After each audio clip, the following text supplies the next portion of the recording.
pausado. Então, Ricardo, seja bem-vindo. Um prazer ter você aqui conosco. Eu que agradeço. Obrigada por todos que estão muito honrado. presentes. A gente fechou a sala. Então, Ricardo, infelizmente, algumas pessoas não vão poder acompanhar. Então, que bom que você lembrou para a gente gravar para depois divulgar. Ok, eu coloquei agora no formato que a gente aparece no primeiro plano. Ricardo, a minha primeira pergunta para você é: eu vou precisar citar alguns nomes que aparecerem, tá? William, por gentileza, fecha o microfone. Eu não entendi. Aparecendo aqui, eu vou avisando. Você está me ouvindo Ricardo, bem? você me ouve bem? Eu te ouço bem. Você me ouve bem? Também te ouço bem. Ricardo, a minha primeira pergunta para você é: você é bastante conhecido entre nós, psicólogos, entre nós, MDRistas, mas a minha primeira pergunta é: quem é Antônio Ricardo Teixeira para Antônio Ricardo Teixeira? Por Antônio Ricardo Teixeira. Ó, fica bacana, né? Pois é. Você faz perguntas muito complexas, Georgina. Que bom. Eu sou um curioso, né? Eu sou um curioso da alma humana, sou um estudioso. Eu ia fazer vestibular para medicina, né? Eu cheguei a fazer e não passei. Quando a gente não estuda para uma prova, eu acho que é porque a gente não está muito interessado naquele assunto, né? Mas eu tinha uma influência muito forte de um tio meu que é médico, né? E que aí eu dizia que ia ser médico, igual o tio José e tal. E depois mas eu decidi que o que eu queria era psiquiatria, isso antes de ter posto o pé dentro de uma faculdade de medicina, né? Aí não passei no vestibular e fiz um vestibular para uma faculdade de psicologia em Niterói, onde eu morava. E no primeiro ano eu fui ouvindo as aulas e fui me encantando e disse, não, medicina o quê? É isso que eu quero.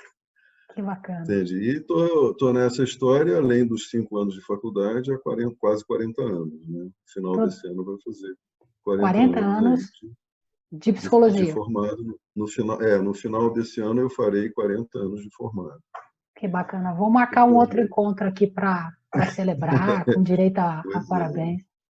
É interessante, Ricardo, você falar sobre essa curiosidade sua, né? Porque como é que eu conheço o Ricardo, né? Eu conheço o Ricardo, apesar de nós dois morarmos em Brasília, eu conheço o Ricardo numa conferência de neurociência e psicanálise na USP. E aí fica uma pergunta: o que um haitiano, e eu sei que você é muito mais do que um haitiano, mas é interessante que o que está, eu acho que no inconsciente coletivo é isso, o que está lá o Ricardo, né, um admirador não só de Reich, mas também de Reich, fazendo numa conferência de neurociência e psicanálise. O que te faz sair daqui e separar um tempo para isso? Você quer a resposta curta ou a longa? A curta é simplesmente curiosidade. Curiosidade. Né? Porque eu leio textos psicanalíticos, eu estudo tudo que me cai aí nas mãos, que eu consigo, né, que o tempo permite. E depois que a neurociência começou a botar a cabeça para fora e mostrar que veio, né, eu fui atrás dela. Eu cheguei a me formar, eu fiz uma pós-graduação em neuropsicologia, só para entender melhor isso, né? Quero saber de que os neurocientistas, de que os neuropsicólogos estão falando. E como é que isso pode contribuir no meu trabalho e na minha visão de mundo, né? Eu tenho um blog, não sei se você já viu, alguns dos textos que eu publico através do blog. O nome do blog é Como Funciona a Minha Mente, Interfaces e Interações. Entendeu? É exatamente isso. Eu vou procurando as interfaces e as interações, né?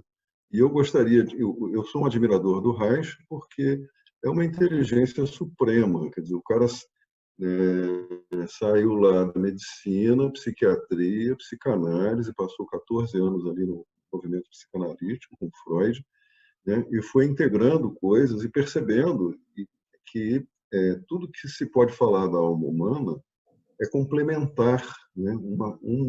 Uma área do conhecimento completa a outra, né? E o conhecimento, de um modo geral, ele é esquizofrênico, né? Ele é fragmentado. E a psicologia e as terapias fizeram essa fragmentação também, né? As escolas mal se comunicam, né? Mal conversam entre si. Então, o Reich conseguiu estruturar uma teoria que envolve personalidade, que envolve caráter, né? Maneira de ser, que envolve inconsciente, que envolve comportamentos, que envolve sociologia, que envolve o corpo e que envolve energia, né? Então, aquela ideia básica que muitos cientistas dizem que o que existe é matéria, energia e informação, né? Se articulando o tempo todo, tanto nos nossos corpos quanto na vida e no mundo de relações, né? Ela está totalmente dentro do pensamento reichiano, né? Matéria, energia e informação, né? Você quer falar com alguém aí? Não, ai, só um instantinho. É que eu fui Ok? falar com você, apareceu aqui. Tá ok. Ok, fechei, deu certo. Interferências familiares, mas deu tudo certo. Pronto. Desculpe. Ok. Não, tudo bem.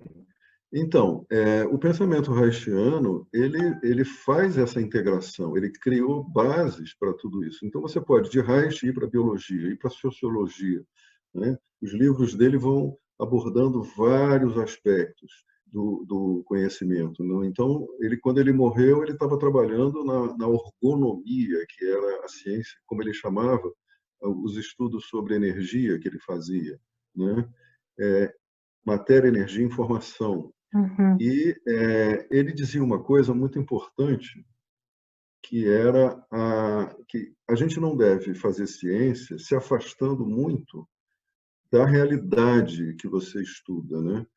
O que é se afastar? Se você se afasta um passo do seu objeto de conhecimento, você se afasta o suficiente para pensar sobre aquilo.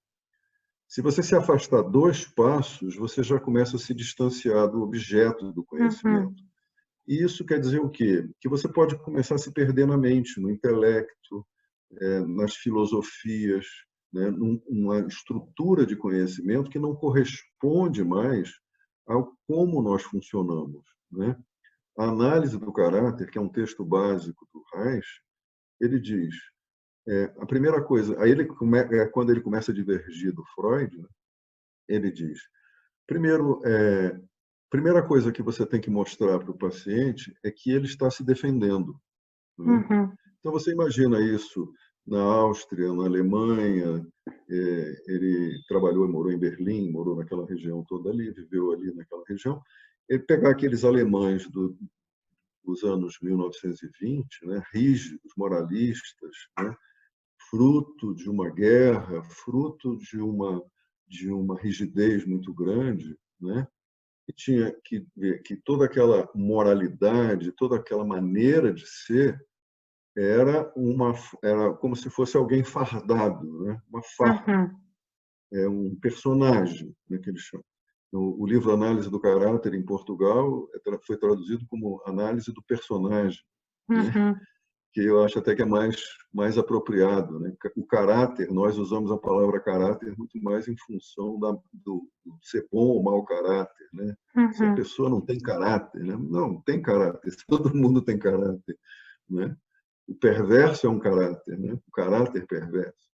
Então, Uhum. se você olhar para a regra que ele dizia, né? Primeiro você tem que mostrar ao paciente que ele está se defendendo. Depois, como ele está se defendendo, né? E, Ricardo, E, pegando assim, depois não. ah, Não, e por depois eu último, queria pegar um gancho nessas suas colocações. e Então, por último, de que ele está se defendendo. que Aí ele você está vai se defendendo, como ele isso, está se defendendo e de como que ele ele está se está se defendendo, defendendo. de que ele está se defendendo. Isso é uma linha de raciocínio que é uma chave para se compreender como é que a pessoa está funcionando. Aí você me Uhum. diz assim, bom, mas o meu paciente, ele chega chorando, ou a minha paciente, porque apanhou do marido, porque sofreu um trauma terrível, porque perdeu alguém querido, né? Por quê, por quê, por quê? Esse é o paciente que vem com a ferida traumática aberta, né? O paciente que está preso no caráter, ele fala da ferida traumática como se não fosse dele, né? Como preservando um distanciamento dissociativo, porque ele está sustentando uma maneira de ser que o separa dele mesmo, né? Que o divide. Isso, para nós terapeutas, e principalmente para nós terapeutas de trauma, tem uma importância muito grande compreender como isso funciona. Porque naquele texto eu falo disso, baseado naquele texto do Boadella, né? do transferência, interferência e ressonância. Né? Esse é um texto muito importante. E depois explica um pouco, assim, eu sei que é difícil para quem tem um conteúdo grande, às vezes, né, resumir, mas como é que a gente entende esses conceitos, né, o de interferência? Isso. Vamos ver como é que a gente pode trazer isso para uma terapia como o MDR. Né? Perfeito. Então, como é que isso quer dizer? A pessoa está identificada com esse caráter que Reich chamava de caráter neurótico, que é cheio de falsas defesas. Né? Essas defesas todas são defesas precárias. Precárias em que sentido? No sentido do funcionamento da vida como um todo. Né? Porque a minha mente é mosaica, então se eu me perder, como você é mais linear, você, por favor, me traz de volta para o eixo. Tá? Foi um elogio? Me puxa para o eixo, hein? Não, é só Parece, um não, parece diagnóstico. só um diagnóstico, tá ótimo. É só um diagnóstico. Um é linear e o outro é mosaico. Tá ok. O mosaico precisa da ajuda do linear e o linear precisa da ajuda do mosaico. Né? Porque o Se nosso solta um pouco mais. desafio, um pouco do nosso desafio, né, é quando a gente se depara assim, o arcabouço conceitual que você tem, né, é sempre quase um sentimento de traição, né, assim, o conteúdo que se tem para trazer.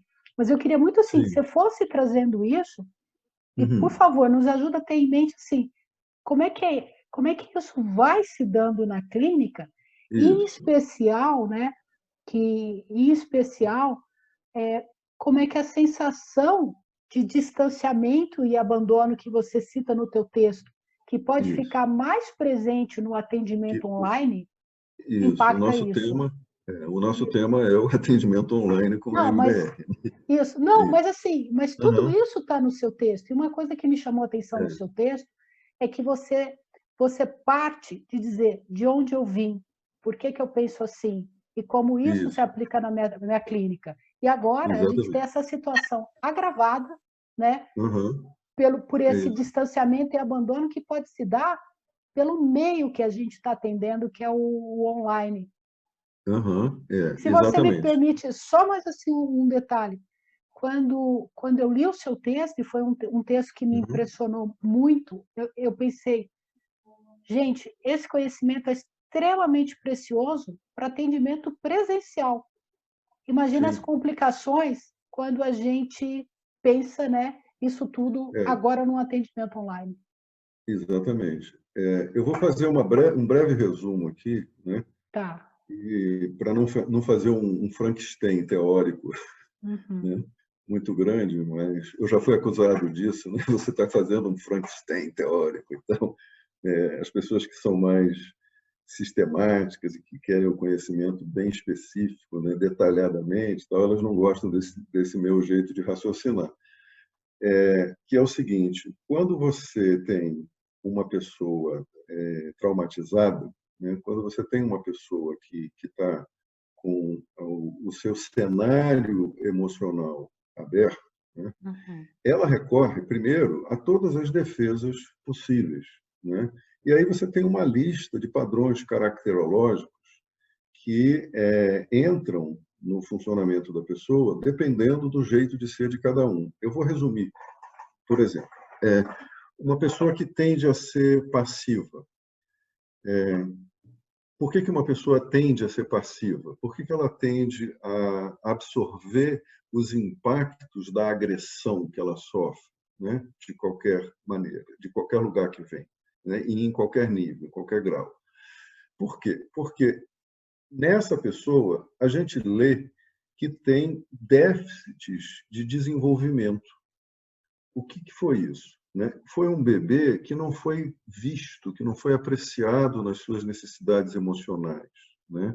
Uhum. Foi um bebê que, quando nasceu, nasceu num estado caótico de isolamento e encontrou um organismo materno ou ansioso, né? Imagina como é para um bebê ter alguém o tempo todo em cima dele, estimulando, chamando, ou dizendo: "Ai, será que está respirando? Ou vai morrer?" Ah, né? Essa ansiedade comum, que difere completamente de uma índia que vai para debaixo de uma árvore, abre as pernas e espera seu bebê nascer, e ela já foi orientada pela índia mais velha como ela deve tratar o bebê e tal, e eles sobrevivem, né? Eles sobrevivem. As tribos estão aí dentro da floresta, né?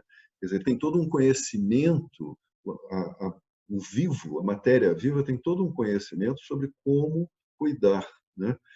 Há alguns anos, uma colega estava lendo um livro de uma jornalista que morou na África e observava os comportamentos das mães com os bebês. Aí ela notou que essas mães de repente tiravam os bebês daqueles panos que elas carregavam nas costas. Elas estavam trabalhando na agricultura, carregando coisas, e os bebês colados no corpo dela. Quando elas tiravam os bebês, ela botava os bebês para fazer cocô, né? Ou para fazer xixi. Aí ela dizia assim: mas como é que você sabe que ele queria fazer cocô agora, nessa hora? Aí elas respondiam assim: ué, você não sabe? Entende?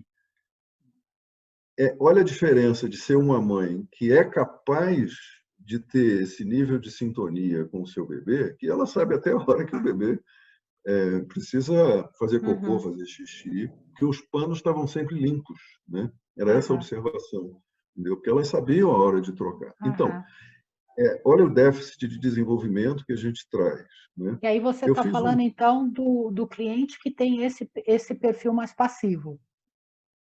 o cliente mais passivo, ele ficou estacionado em várias etapas do desenvolvimento dele, né? Porque ele não recebeu a atenção necessária, né? Ah, você nasceu, seu nome é Regina, seja bem-vinda. Esse agora é o mundo que você vive. Uhum. Eu sou a sua mãe, esse é o seu pai, esses são seus irmãos, esse é o seu universo, né? Uhum. Então, você ser vista como um ser com vida própria, né, desde que você nasceu, é completamente diferente de você ser vista como alguém que precisa ser integrada no universo em que chegou, ser adaptada, né? E você precisa ser adaptada, sem dúvida. Você vai precisar conhecer a língua do mundo que você nasceu, você vai precisar saber como se comportar, você vai precisar saber o que é adequado e o que não é. E aí entra a questão da vergonha, né? A importância da Uhum. vergonha, que é o nosso eixo regulador, né? Então, a gente tem vários pacientes que sequer foram reconhecidos na sua singularidade. Uhum. E aí entra Freud, também não foram reconhecidos na sua sexualidade, né? Você ter uma mãe ou um pai que orienta em relação ao que acontece no corpo do menino ou da menina, né? E que diz isso é natural, né? Isso é seu, suas sensações vão mudando e você vai crescer e você vai sentir isso e aquilo, né? Que configura a percepção da sexualidade, né? Configura também um senso de identidade onde tudo que emerge é completamente natural, né? Uhum. Então, quando Reich dizia a sexualidade natural é o que salva o humano, né, que resgata o humano, e as pessoas dizem, ah, ele é um pornógrafo, ele estava totalmente equivocados, né? Isso foi uma percepção completamente equivocada. Mas eu não vou me digredir muito, senão eu saio É, desse eixo que eu quero fazer aqui, exato. que é, tem pacientes que têm déficits de desenvolvimento. Então, o primeiro déficit é não ser reconhecido como um ser com vida própria. Então, essa pessoa se perde no outro, né? O psicanalista diz assim, é alguém que vive demandando amor, querendo ser o objeto do desejo do outro. Uhum. Ela não sabe que ela existe, ela ou ele, existe como um ser com vida própria e tem direito a desejar, né?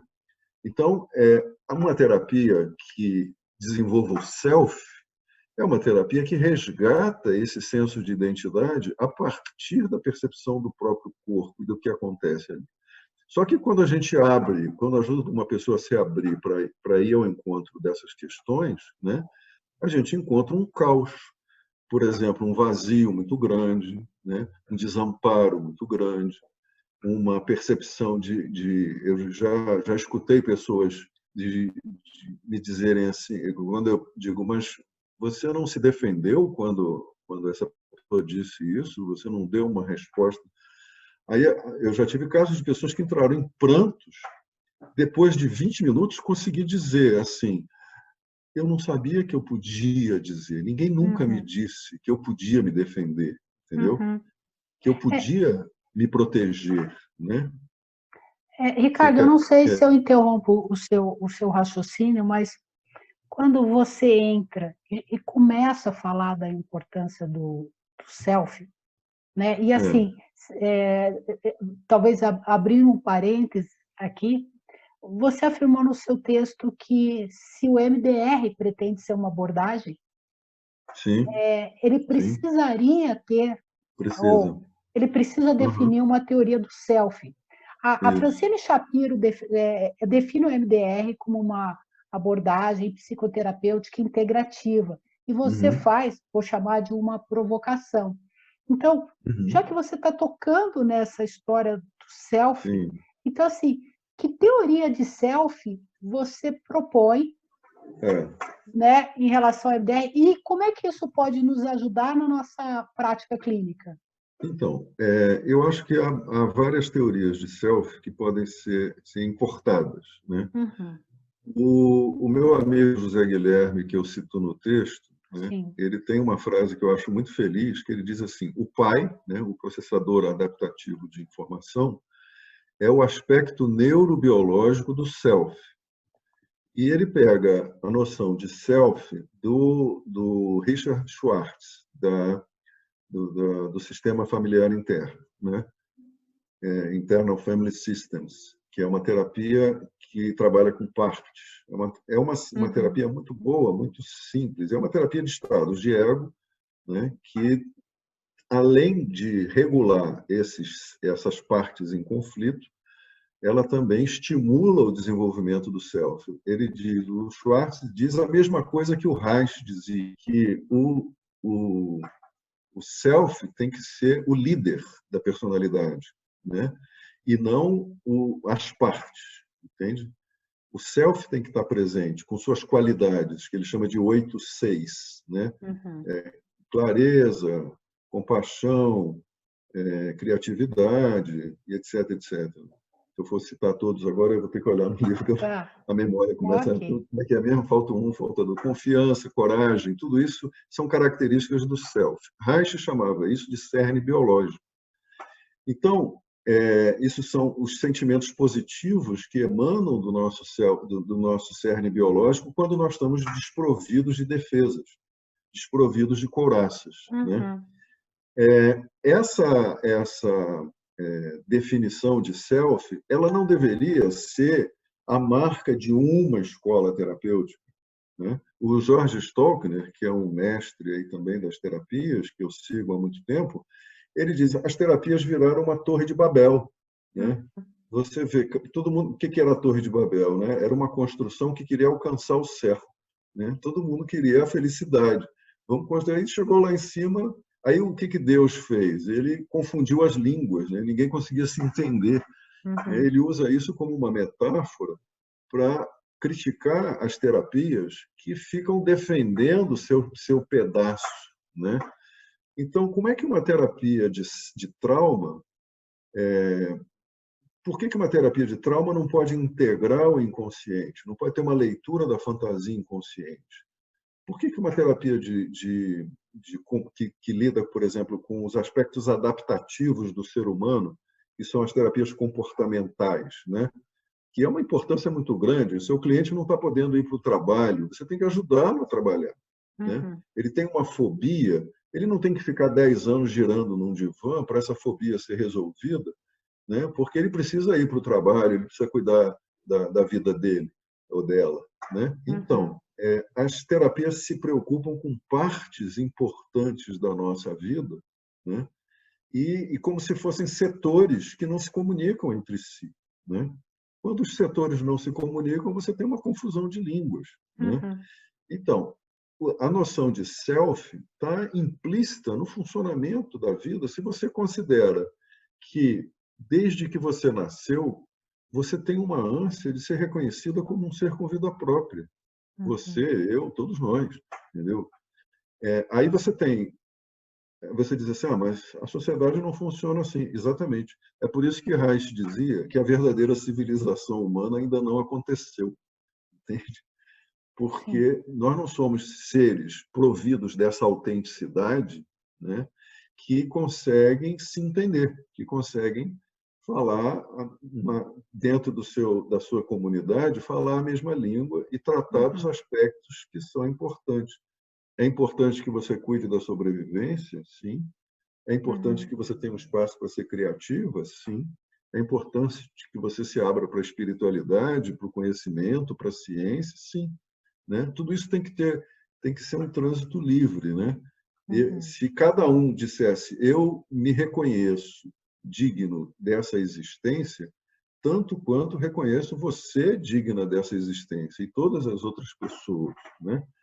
Quer dizer, quando a gente não tem que achar que isso é propriedade de uma escola de terapia.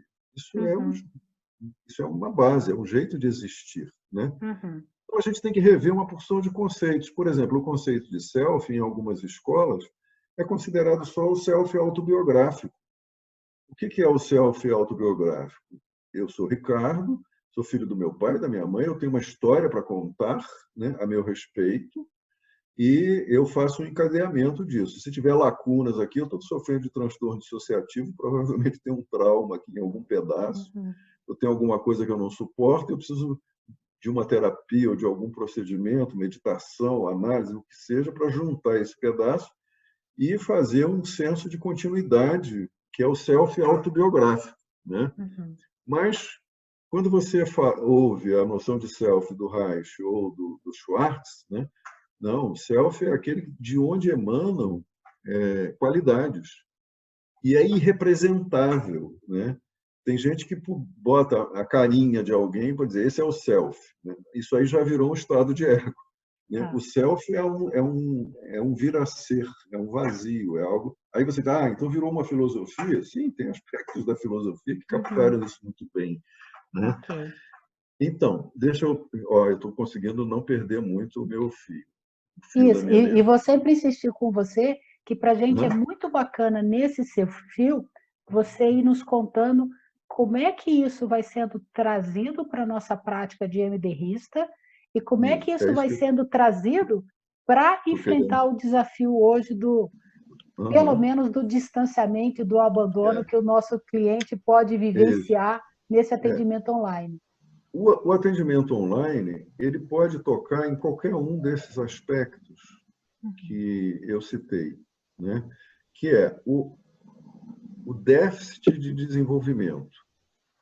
Oi, Regina saiu, entrou alguém aí. Não, é que alguém está com o áudio aberto e quando sai som, automaticamente o vídeo vai. Mas já fecharam. Obrigada. Então, você tem o déficit de desenvolvimento na relação terapêutica, né? Falar do atendimento online é falar da relação terapêutica.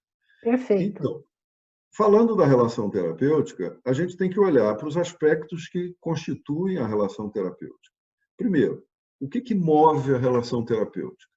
Aí o MDRista vai dizer assim, é conseguir uma boa fase 2 para poder usar bastante estímulo bilateral e alcançar VOC7, né, SUD 0 e VOC7. Então está tudo bem, né? Como se aí você tem uma síntese de um percurso que o terapeuta faz junto com o cliente, através dos aspectos das vivências que o paciente consegue se referir, né? Que ele consegue trazer. Isso acontece dentro de um contexto relacional que tem que estar marcado por certas competências que todo terapeuta precisa desenvolver, que é atravessar, né, as barreiras da resistência e da contra-resistência, né? Se a minha paciente ou o meu paciente resiste, eu tento resistir também, né? E com uma terapia que dá um resultado rápido, em pouco tempo, é muito fácil que a pessoa diga assim: ah, tá ótimo, obrigado, essa terapia foi maravilhosa. Entendeu? Aí isso me lembra os pacientes do passado, né?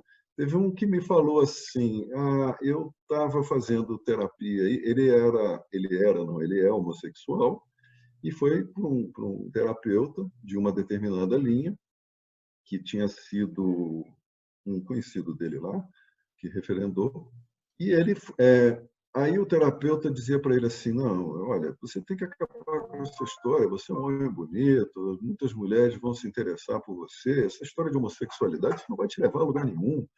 Aí vamos fazer aqui. Aí usou um monte de técnica lá com ele para dessensibilizar a homossexualidade e tal. De repente ele viu que aquilo não era nada para ele. Ele não queria se livrar da homossexualidade dele, ele queria se livrar da angústia que ele tinha, né? Aí ele virou para o terapeuta e, olha, vejam bem, prestem atenção, porque vocês já podem ter escutado alguém falar assim: muito obrigada, essa terapia foi ótima, funcionou, que foi uma beleza, e tchau, entende? E não mexeu em nada. Ele foi uma pessoa que não confrontou o terapeuta, ele foi elegante, foi polido, foi agradecido, né? Eu diria o seguinte, dentro daquele texto do Boadella, né, ele começou a descer na segunda camada, né, onde estão aqueles impulsos negativos e tal, conseguiu algum alívio ali e voltou para a superfície. O relacionamento era um relacionamento de máscara para máscara. Que é o que você... Era o que o terapeuta queria que ele fosse, entendeu? Como se assim, agora você vai ser... Quando esse paciente chegou para mim, ele tinha um caminhão de questões, uma mãe psicótica, um pai completamente louco, entendeu? Ele estava numa depressão terrível, então isso não podia ter sido considerado uma terapia que deu certo. Então você está dizendo assim que um dos riscos desse atendimento online é favorecer um encontro máscara-máscara. Isso, exatamente. E como é que a gente... O que pode acontecer no encontro presencial também. Por isso que o terapeuta tem que estar se perguntando em que nível nós estamos interagindo, né? Eu tenho compreensão de mim, né? Aí vamos chegar num ponto que é crucial. Todo terapeuta tem que fazer terapia. Todo terapeuta tem que olhar para si mesmo, né? Se eu conseguir progredir nesse campo, é porque eu me tratei, porque eu busquei ajuda, né? E estou aberto, quer a qualquer momento precisar de novo, né? Vocês não têm ideia do que é ter 64 anos. Né? Você olha no espelho e diz assim: quem é esse estranho aqui no meu banheiro de manhã, essa hora da manhã? Né? Eu não me reconheço, porque a todo momento a gente tem etapas da vida para elaborar, para processar, né? E isso pode levar a gente a aspectos muito complicados da nossa existência, né? Que é, entre eles, a questão da autoaceitação, né? Eu aceito esse velho que eu estou mostrando para o mundo, que eu estou virando.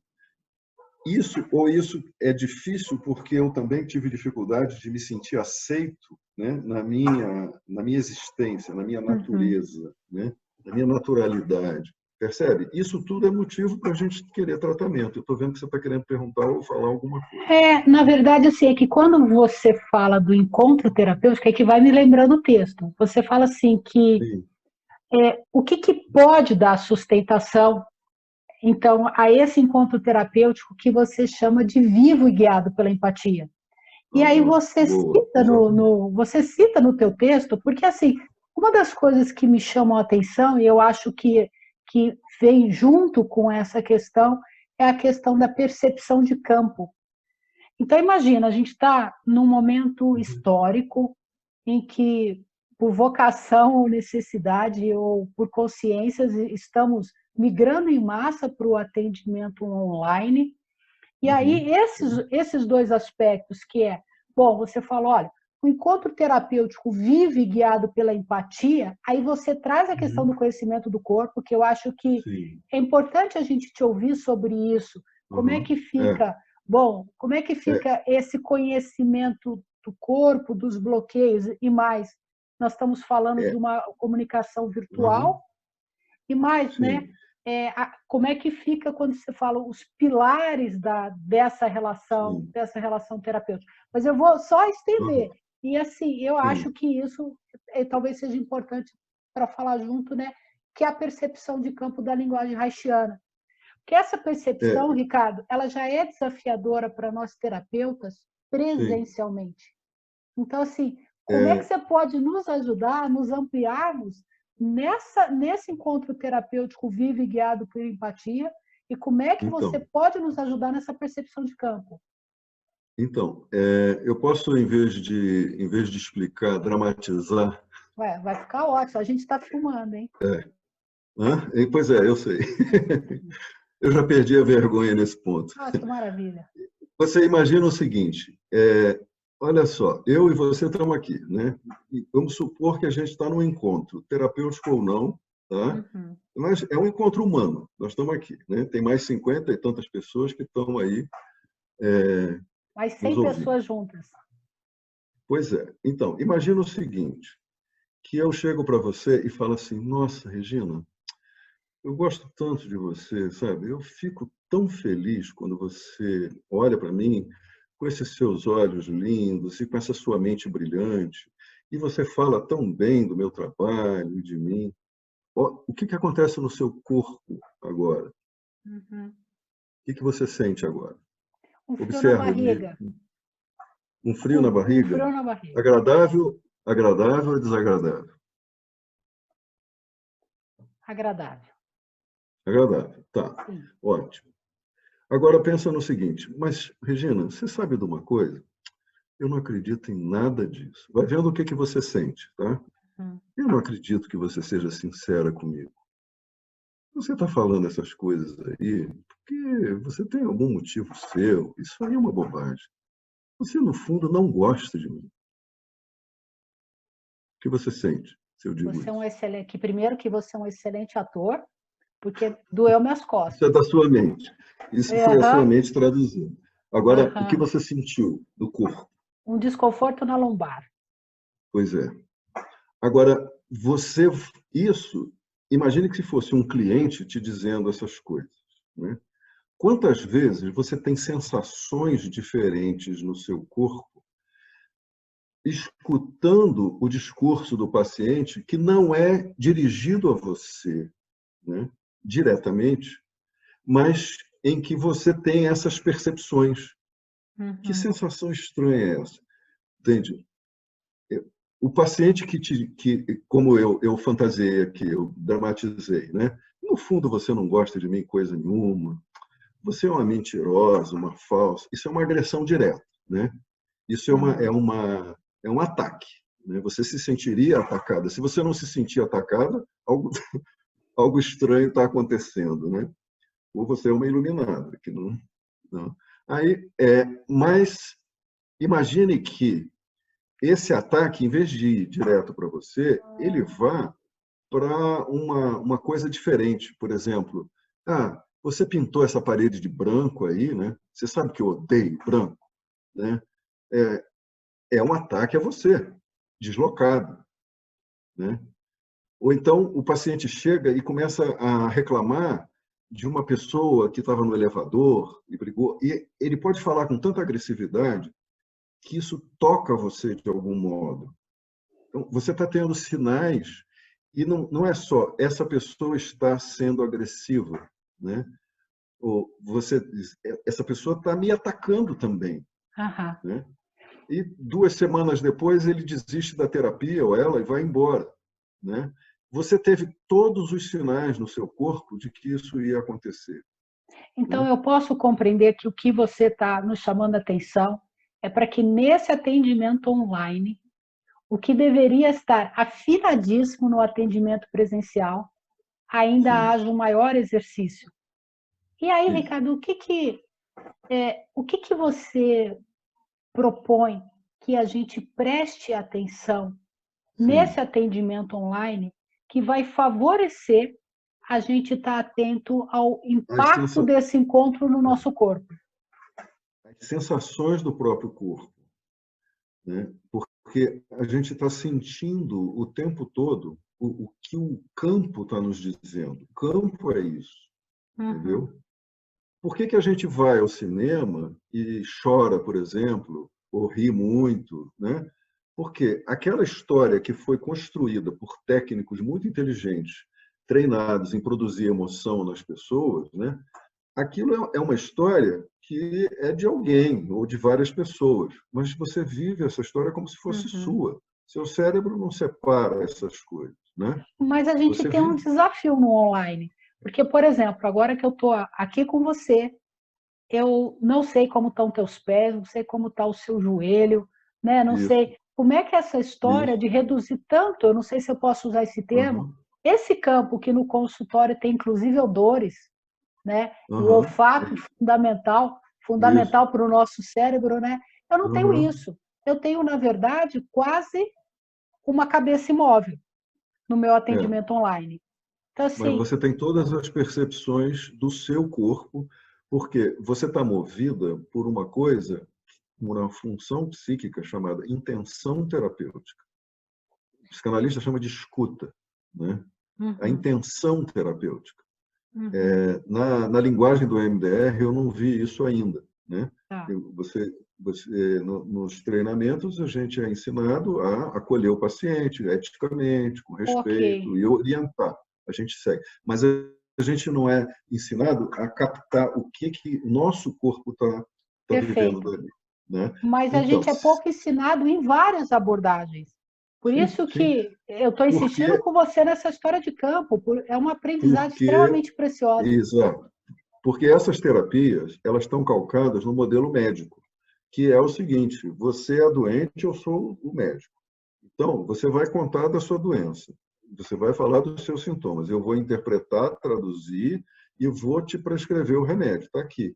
Uhum, Entendeu? Se a gente trata o MDR da mesma forma, né, a gente está criando um cenário de eu tenho o caminho da cura, eu sou o salvador, e você é a doente que vai ser salva, né? uhum. Então eu não tenho que prestar atenção em nada, interpretar campo, sentir, né? Eu só tenho que lidar com o relato do paciente. Zerou o SUD? Ah, zerou. Ah, que bom, alcancei meu objetivo, né? E o VOC? Vamos ver o VOC. Ah, Uhum. ótimo. 7? Legal, alcancei meu objetivo. Tchau e benção, acabou, né? Uma sessão, 5 sessões, enfim. Isso aí tem vários fatores que envolvem isso. Isso muitas vezes é necessário, principalmente em situações de risco, catástrofe, essas coisas. Mas É, você não vai poder fazer essa uhum, outra, você não vai poder avançar nesse campo mais profundo, né? uhum. O que eu vejo E, que acontece aí, na prática, é que as pessoas vão pingando de consultório em consultório, cada hora resolvendo um pedaço, entendeu? Cada hora cuidando de uma parte, sem entrar num processo profundo, porque o que aconteceu? A máscara afrouxou um pouquinho, deixou que algum material profundo emergisse, né? E, em vez disso ter sido conduzido para o self, né? Isso voltou para a superfície, entendeu? uhum, Voltou para a máscara. Então, você tem essas alternâncias e o processo de insatisfação não acaba nunca, né? uhum, A insatisfação está sempre aí, está sempre nos movendo, né? uhum.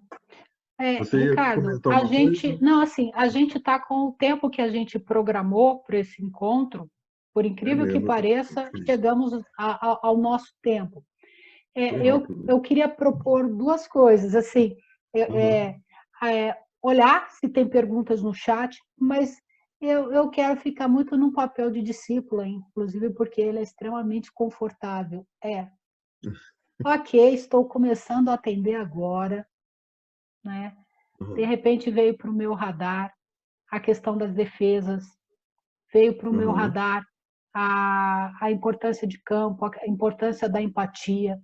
Não teve Sim. oportunidade, né, de você trazer do que foi bebido de Rogers, o que é bebido de Erickson. E, é assim, Uhum. eu sou uma jovem aprendiz na minha primeira semana de terapeuta, porque esse papel ele nos ajudaria muito a nos ampliarmos, né, se a gente lembrasse de vez em quando o quanto a gente não sabe. Eu sei que a pergunta é quase cruel, mas que aspectos estruturantes você diria? Lembre-se disso na tua prática Sim. presencial e ainda mais preste atenção a isso e aquilo nesse momento de É. atendimento online. Eu acho que a gente devia ter programado a nossa conversa para 1 ano, mais ou menos, assim, de Bacana. duração, e Acho que não o pessoal, 45 minutos. A acho que as gente pessoas, tem, as pessoas não iam aguentar, né? A gente tem que levar em consideração vários fatores, né, que são ligados aos aspectos psíquicos, né, às defesas do caráter, à função da intenção terapêutica com o paciente. Que leitura ok. a gente está fazendo? Oi? Não, Cortou? interessante. Não, foi só um comentário. Né? Eu estava só no aham. Então, como é que as informações estão transitando entre paciente e terapeuta, né? Como é que a cada momento algo está passando, está mudando, né? Eu quero colocar para você uma outra questão e para todo mundo que está escutando, que é o seguinte: será que os nossos problemas acabam? Será que a gente pode pensar como é que os problemas acabam, né? O Jorge Stalkner deu uma palestra em Recife sobre isso. Eu não estava presente, mas um colega escreveu e eu releio essa palestra várias vezes, porque tem conceitos interessantíssimos, né? Ele diz: eu demorei muito para conseguir compreender como isso pode se dar na prática, né?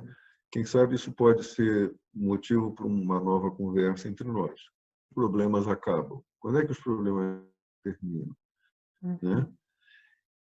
Eu vou fazer uma breve síntese. É quando você para de botar energia fresca em coisa velha. E como é que isso acontece, né? O tempo todo a gente está recriando e reinventando as nossas angústias, os nossos medos, os nossos traumas, porque a gente tem uma atitude que põe energia fresca em coisa velha, né? Isso é uma constante no nosso. O Jorge Stalkner falou disso no Rio de Janeiro, em 1990 e pouco, quando eu Uhum. conheci, né? E a gente vem eu, o grupo que se encontra com ele, a gente vem trabalhando nessa questão, pensando como é isso, né? Por isso eu hoje me atrevo a dizer: existe muito mais vida além da recuperação do trauma. E Uhum. isso precisa passar por outros posicionamentos, né? Por que que você vai ficar preso a oferecer para o seu paciente só um remedinho, né? um alívio, remedinho aqui entre aspas, sem nenhuma desqualificação do valor que as terapias de trauma têm, né? Se você precisa ter uma visão mais ampla do que você, enquanto terapeuta, representa e até onde você pode ir com o seu paciente. E eu vou te dizer com toda certeza, o seu paciente nunca irá além de você. Então, você precisa vencer essas dificuldades, né? Aquela coisa de que, não, isso aí não é coisa minha, isso é coisa do paciente. Isso é uma balela, porque os traumas nos afetam da mesma forma que afetam os pacientes, né? A única diferença é que nós justificamos os traumas como nossos de uma forma diferente, né? As angústias, os medos, né? A percepção de abandono, de desamparo, tudo isso é da condição humana. E existe uma possibilidade de parar de se alimentar isso, né? De parar de querer. É muito nítido isso, por exemplo, nas buscas de paixão, de relação amorosa, né? Se busca sempre um objeto de paixão que vai fazer com que todo aquele cenário traumático de abandono, de desamparo, de rejeição se reinvente, né? Porque a gente vai botar energia fresca em coisa velha, né? O que é que os apaixonados prometem, né? Um ao outro? Não, eu sou tudo para você e você é tudo para mim. Isso é uma grande balela, né? Ah, Isso não, é uma Ricardo, mentira. não era para ter contado isso hoje. Contei, Poxa, Papai Noel não existe. caramba, Ricardo. Né? Era para as Essa pessoas ideia, terminarem o encontro bem, não? não, pois é, o que eu quero dizer é que é possível ficar bem apesar disso, entendeu? Apesar dessa verdade, porque você se abre para a existência, né? A Gerda Boysen usou o conceito de open personality, né? Aham, Personalidade aberta, que era uma maneira de falar do caráter genital do Reich, que era uma maneira de falar do self, né? aham.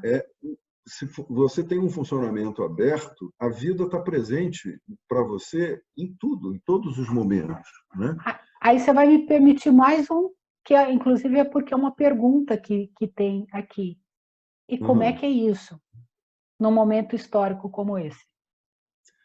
Pois é, boa pergunta.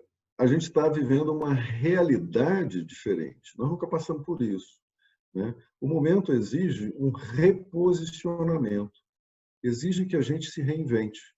Então, isso naturalmente desperta medo, né? Naturalmente, porque você tem que se reposicionar. Imagina, né? Seu consultório começa a reduzir, seus clientes, metade dos seus clientes dizem: não, eu vou esperar para voltar à terapia quando essa história acabar. Aham. A outra metade começa a pedir desconto porque vai ter redução de salário e não sei o quê. Então, você tem um achatamento aí na sua renda mensal. Isso exige reposicionamento, né? Você não pode sair de casa a hora que você quer, seu senso de liberdade está afetado. Então, tudo isso nos afeta igualmente, né? É nessa hora que nós temos que recorrer aos primitivos, né? Como é que os primitivos faziam nessa hora? A comunidade se ajuda, né? Sem essa união da comunidade, né? Sem esse apoio mútuo, né? Que é o que a gente conversou, né? A gente vai cobrar pelo encontro? Não, a gente está contribuindo, a gente está dando, a gente está doando para os colegas, né?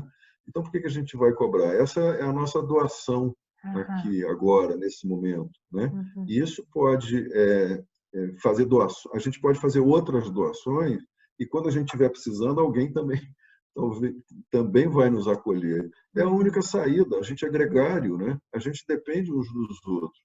É não deixar. E a gente hoje tem essa ferramenta, que é a internet, que permite que a gente se conecte.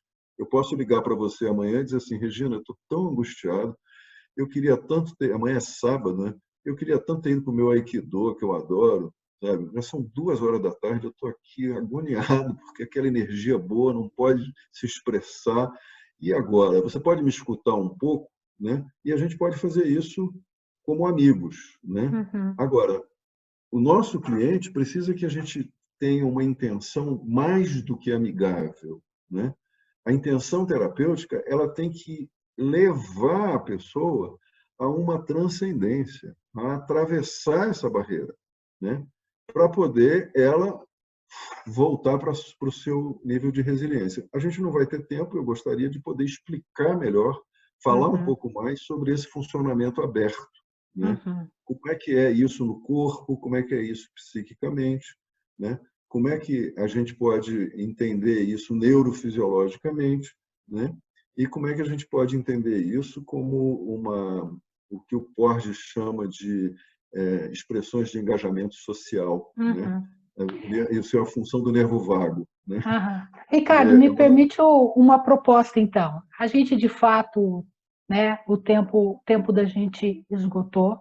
Você Isso. tocou num aspecto, então, que é fundamental nesse momento, e eu gostaria de deixar na sua mão, então, eu não sei quanto tempo você precisa, mas você nos presentear nesse fechamento com questões como essa que você pontuou. Uhum. Eu proponho Você aí a não gente quer, estender. você não quer ver as perguntas das pessoas?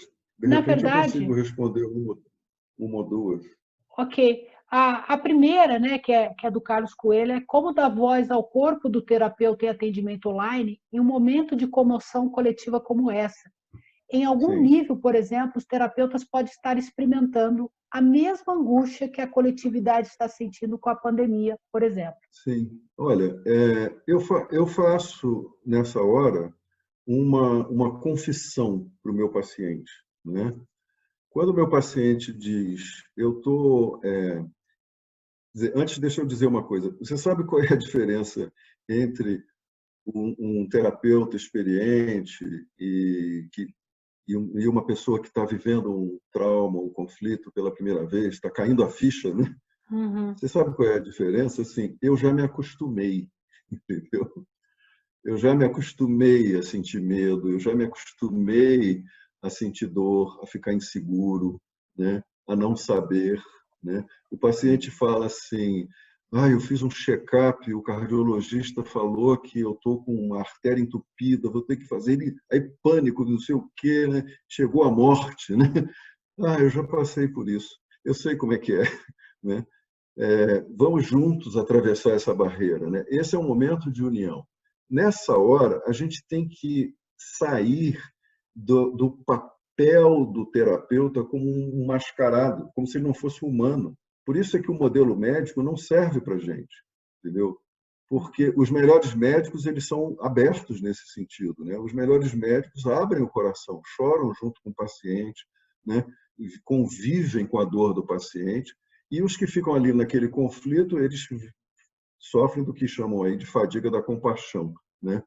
O George Stalkner diz que fadiga da compaixão é um nome péssimo para isso, porque a compaixão nunca cansa, né?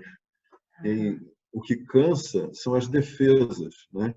Se você me traz uma dor muito grande e essa dor me impacta, né? Se eu te digo assim, Regina, eu estou sentindo aqui. Hoje eu estava fazendo um atendimento online, uma cliente entrou nessa dor e eu disse isso para ela, né? Agora eu estou sentindo que você fez contato com a dor porque eu também estou sentindo, está passando aqui por mim, uhum, né? É isso que a gente precisa aprender, a não querer manter as aparências, né? A gente precisa aprender a ser verdadeiro, né? A interagir. Agora, se na sua terapia você não consegue fazer, não conseguiu ainda alcançar um nível de dissociação operacional, né? Onde você preserva o seu lugar, né? O seu lugar de terapeuta e comunica como é para você estar ali, entende? É diferente. Ok, está difícil para você, está difícil para mim, porque nós todos estamos vivendo a mesma coisa. Eu estou aqui com você. Vamos juntos, né? Vamos uhum, atravessar isso juntos. Vamos ver aonde que a gente consegue chegar. Então, a gente não pode perder de vista a intenção terapêutica, né? A pergunta de como fazer quando o terapeuta está vivendo a mesma coisa é respondida com vamos assumir isso e vamos dar um passo além, né? Se uma pessoa traz um trauma de abandono e eu me identifico com isso, né? E eu reconheço isso em mim, né? Se eu já preparei meu paciente no caminho de que a relação terapêutica é uma relação de amor à verdade e não de mascaramento de coisas, né? Quando é que eu vou melhorar? Né? Esse MDR reage rápido. Né? E eu estou aqui sofrendo. Isso aqui é uma porcaria, isso é uma balela, porque eu estou sofrendo. Quando é que eu vou melhorar? Primeiro você tem que aceitar que você está sofrendo sem querer esse disfarce, né? Esse auto-engano. Né? uhum, Às vezes eu chego para um paciente, eu já fiz isso algumas vezes, a gente tem que ser duro às vezes. Né? Cheguei na janela do consultório, você está vendo ali? Tem uma igreja lá do outro lado. Tá vendo? Milagre é lá, terapia aqui, entendeu? A gente trabalha, aqui a gente uhum, trabalha. Não acontece milagre na terapia. O resultado vem com o feito do trabalho que a gente faz, né? É natural, e a gente tem que aceitar isso, que a confusão que o mundo está vivendo, né, nos atinge também. Então, a uhum, gente tem que assumir isso. Eu só daria esse conselho para esse perguntador aí, entendeu? uhum. Assuma, aceite. Seu paciente vai agradecer porque ele vai dizer: né? Que bom, você também passa por isso, né?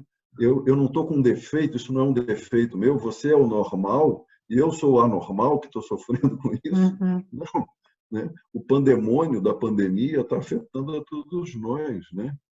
Agora a gente tem que aprender a se dissociar operacionalmente, né? E é o que a gente consegue com as nossas terapias, né? E Uhum. com o apoio da comunidade. Excelente, Ricardo. Ricardo, vou fazer a última pergunta para o encerramento. No seu texto, você fala de mais de uma situação de atendimento online e Mais de parece-me uma. que é mais de uma forma de atendimento online, né? Então, você cita, por exemplo, quem você já atendeu e se mudou, né? Ah, sim, Você, sim, sim. exato. E Uhum. aí, em função de uma das perguntas a gente está no momento, essa semana mesmo eu comecei 2 atendimentos com quem eu nunca tinha tido um atendimento Uhum. presencial. Acho que os Sim. colegas vivenciam isso também, porque há um aumento de busca, então É. e a gente sem a Uhum. oportunidade desse atendimento presencial. Aí, Uhum. aproveitando uma pergunta, né, de uma colega aqui, o que você sugere? O que Sim. se torna importante para esse primeiro encontro, né? E a gente falando de campo, a gente falando de relação É. terapêutica, de intenção, um primeiro Uhum. encontro já virtual. A regra número um que eu coloco é, se você está, é a mesma regra para o atendimento presencial, né? Se você está numa primeira entrevista, né? Eu digo assim, Regina, nós marcamos esse encontro, né? É a nossa entrevista inicial. E primeiro eu queria saber como é para você estar aí, conversando comigo desse jeito, né? Você se sente confortável, né? Isso está sendo uma experiência nova para mim também, então eu acho importante que a gente primeiro identifique isso. Quando você abre, dando espaço para a pessoa falar de como é para ela, né? Você já está tirando tudo da máscara, né? Tirando a comunicação já vai começar em outro nível, né? Essa primeira regra, ela deriva de uma regra básica, fundamental, que é nunca atropele a verdade. Nunca atropele a verdade. Isso quer dizer o quê? Né? Quando eu fiz a revisão de todas as situações terapêuticas em que eu não fui bem sucedido, né? O que eu encontrei foi, nesse ponto aqui, eu fechei meus ouvidos, eu fechei meus olhos, eu deixei de escutar alguma coisa, eu deixei de perguntar, entendeu? Eu deixei de questionar, né? Por quê? Como? Não entendi. Regina, fala de novo. Espera aí. Explica melhor esse ponto, né? Então, você não pode ir passando aquela coisa da psicanálise de escutar silenciosamente, né? Tem até vários jargões, várias piadas sobre isso, né? O psicanalista fica dormindo, anotando, fazendo a lista de compras enquanto o paciente vai falando, né? Esperando que ele fale alguma coisa importante e vai se desligando, vai se dissociando. Isso é piada, isso é brincadeira, né? Porque um verdadeiro psicanalista ele tem que estar atento a tudo. Mas várias coisas são ditas de forma incompleta, né? E quando você pergunta o que é isso, como é isso, de que você está falando, né? Você faz a pessoa entrar mais em contato.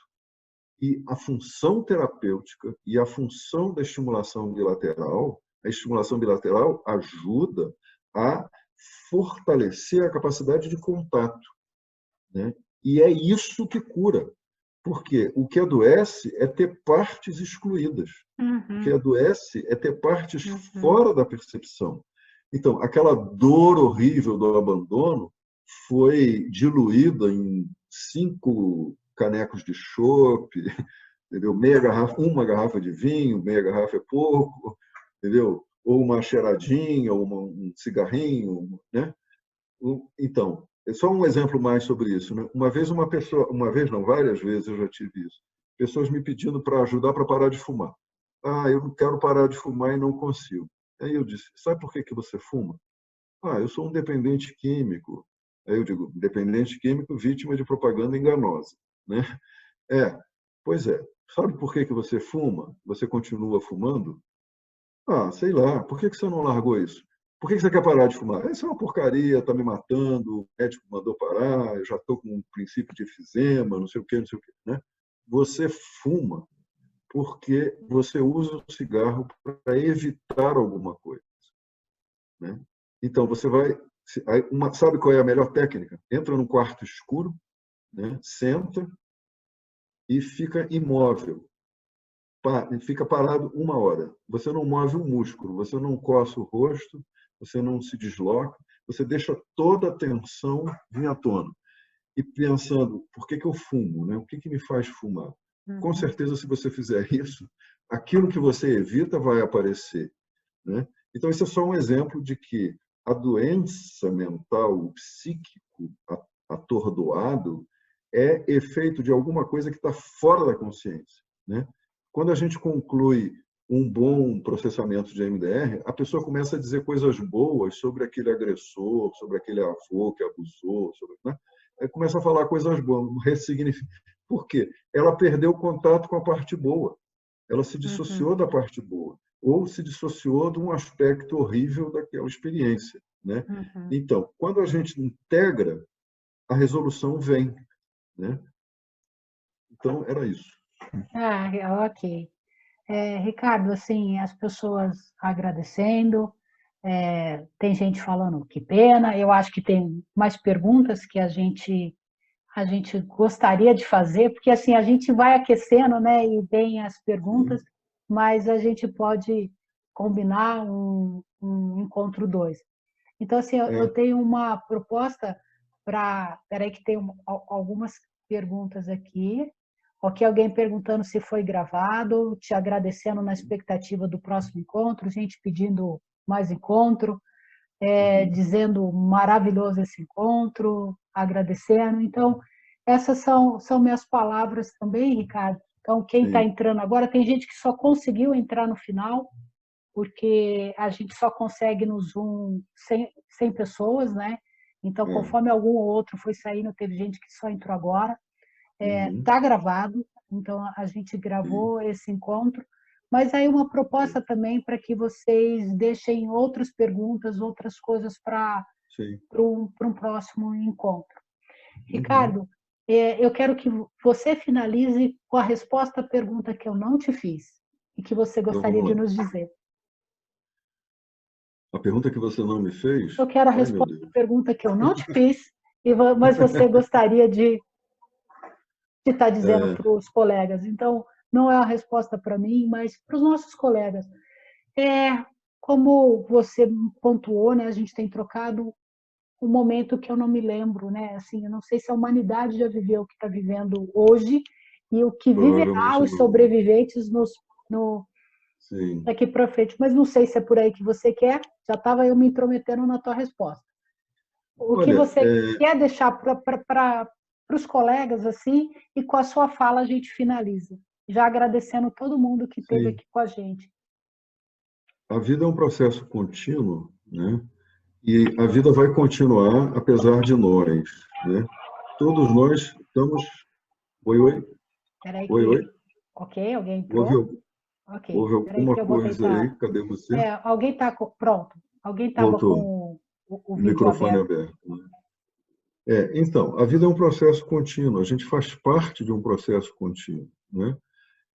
Nascer, viver e morrer é natural, é fazer parte desse mundo dessa forma, né? A gente trabalhar na angústia de morte permite que a gente viva muito melhor, né? É aonde isso chega, né? Por isso é que as terapias acabaram se dividindo, se separando, né? As escolas não se comunicam muito, cada um fala de um pedaço, porque tudo isso converge para o fim da nossa existência, né? Como assim você está esperando um futuro melhor? Que futuro melhor? Né? Se você é jovem, você vai amadurecer, vai envelhecer, adoecer e morrer, com sorte, né? Então, isso é um percurso, isso é um contínuo, né? Todos nós estamos aí, né? E todos nós temos que viver essa angústia de fazer parte de um processo finito, né? Integrar a morte na nossa consciência, né? E ver, hoje eu estou saudável, que bom, né? Que bom, hoje é sexta-feira, eu cheguei ao fim desse dia, eu ainda vivi mais um dia, espero poder viver amanhã também, Uhum. né? Os, em algumas tradições, eles se proíbem de marcar encontros no futuro, não planejam nada, porque só existe o presente para se viver, né? Mas isso não é bem como a gente pode viver. Mas a gente pode, em conquistando essa abertura maior, que é se vencer essas couraças, essas tensões, essas defesas narcísicas, né? Essa coisa que é tão segregária, né? Tão segregadora do ser humano, segregando o ser humano em nichos, né? Em compartimentos, né? Você só é legal porque você faz parte do meu clube, do meu time, né? Não é porque nós somos humanos, né? A humanidade perde muito porque se segrega, né? Não, essa ideia de você se converter do ateísmo para uma religião ou enfim, a verdadeira conversão é como diz o Goenka, que é o mestre da Vipassana, né? Ele diz a verdadeira conversão é do sofrimento para a felicidade, né? Uhum. É do medo da existência, né, para a abertura, para a vida, né? E a gente tem que se trabalhar sempre a cada momento, porque é como tomar banho, né? Imagina assim, uma pessoa não toma banho nunca, um dia ela descobre, nossa, tomar banho é tão bom, né? Tô bem, tô fresco, tô arejado, eu acho que ano que Uhum. vem eu vou tomar outro banho, né? Uhum. Quer dizer, a gente tem que se limpar, se cuidar, se tratar todos os dias, né? Essa é a mensagem da pergunta que você não me fez, a resposta É, à pergunta que você não me fez, que né? excelente. Ricardo, E no vai ser um meu nome, prazer, de foi um todos os prazer estar com colegas, vocês. muito Vai ser um obrigada. prazer, vai ser um prazer estar de novo junto. A gente pode talvez combinar um encontro mensal, quem sabe, né? Bacana, Outro, bacana. daqui a algum tempo a gente faz outro, tá Podemos bom? pensar em outros Obrigado a temas. todos. Ok. E obrigada, Ricardo. Primeiro, é claro, obrigado para você. O texto, para mim, foi bastante impressionante, como eu já Uhum. havia dito, que motivou eu te procurar. Obrigado por Sim. atender o pedido de estar aqui. E, com certeza, não faltam temas. Cada, cada questão que você trouxe, nossa, a gente poderia ter passado, como você disse, um ano juntos. Pois Muito é. obrigada, Ricardo. Eu que agradeço. Colegas, eu não vou conseguir sair antes de todos saírem, então vou aguardar vocês indo saindo antes de fechar o encontro. E caso vocês tenham alguma outra pergunta que queiram deixar aqui, eu passo para o Ricardo, proposta de temas, então eu vou ficar mais um tempo aqui enquanto vocês vão saindo aos poucos, tá? Um abraço em Ok. vocês e todo bem e paz. Até a próxima. Até. Tchau, tchau.